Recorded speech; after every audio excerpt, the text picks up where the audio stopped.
Imtiaz Al Jalil ji. The Public Examinations Prevention of Unfair Means Bill 2024 देर आए दुरुस्त आए।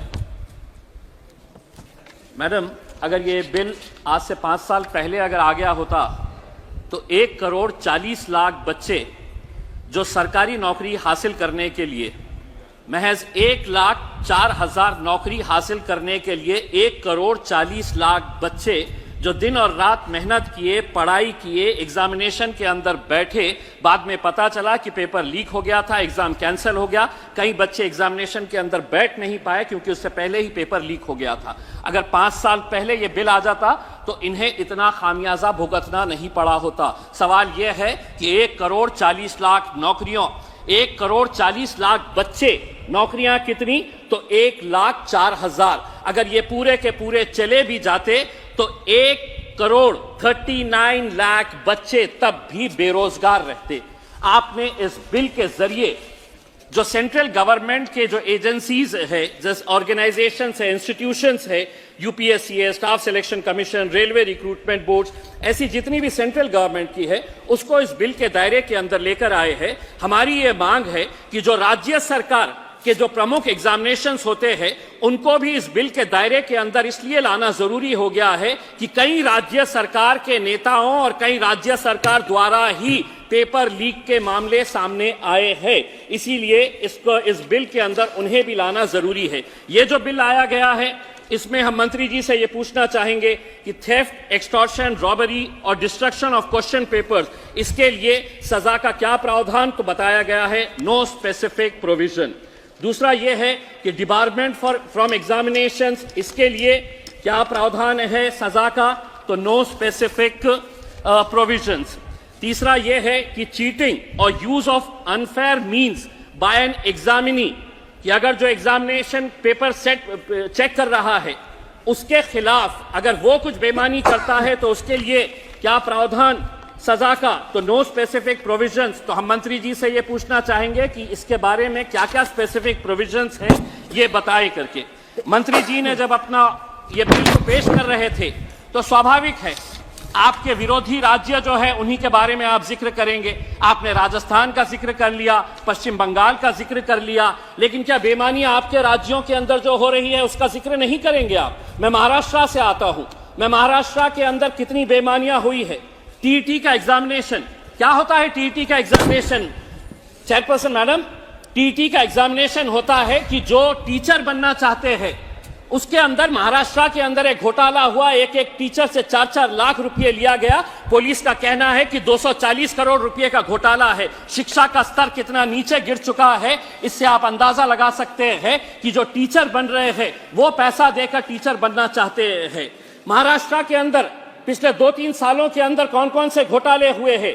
TET exam घोटाला, MHADA exam घोटाला, महाज्योति एग्जाम पेपर लीक, तलाठी भर्ती घोटाला, मुंबई पुलिस भर्ती घोटाला, हेल्थ डिपार्टमेंट एग्जाम घोटाला, और पढ़ूं तो बहुत सारी लिस्ट है। यह आपको नजर नहीं आ रहा है? मेरा तो यह कहना है कि जहां जहां पर भी ये घोटाले हुए हैं उनके खिलाफ सख्त कार्रवाई होनी चाहिए। और दूसरा यह है मंत्री जी, जो बच्चे एग्जाम के अंदर बैठ रहे हैं, एक ग्रामीण इलाके का, रूरल एरिया का बच्चा 6-6 एग्जाम के अंदर बैठता है, केंद्र सरकार के, राज्य सरकार के, उससे आप पैसा लेते हैं, एग्जामिनेशन फीस, एप्लीकेशन की फीस लेते हैं।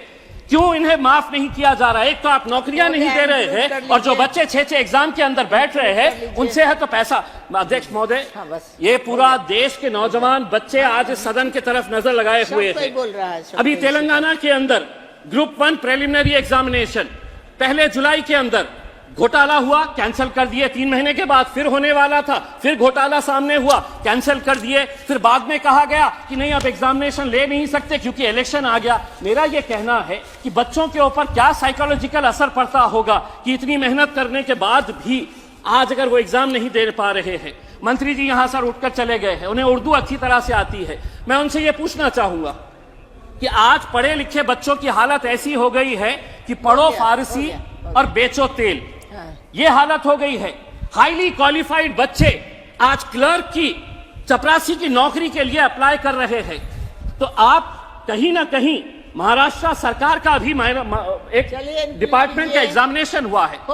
हो गया आपका समय। एक मिनट मैडम प्लीज। 64 पोस्ट है, उसके लिए 9,000 बच्चों ने एप्लीकेशन दिए। तेलंगाना का जिस एग्जामिनेशन की बात कर रहा हूं 500 पोस्ट है, अप्लाई कितने किए हैं? 3.5 लाख बच्चे। मैं आपसे ये कहना चाहता हूं, मैं मंत्री जी, मैं आपसे एक सवाल करना चाहता हूं, आंकड़े आपके ही है, आपने एग्जामिनेशन सिस्टम को तो क्लियर कर दिया है, नौकरियां कितनी है ये बताइए।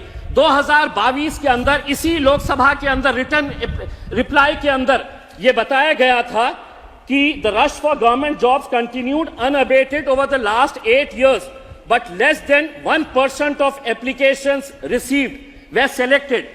मैडम स्पीकर मैडम, मैं आपको बताना चाहता हूं पिछले 8 साल का जो आंकड़ा है, 22 करोड़ नौजवानों ने नौकरियों के लिए अप्लाई किए। 22 करोड़, सिर्फ 1 मिनट दे दीजिएगा। 22 करोड़, उसमें से नौकरियां कितनी मिली है?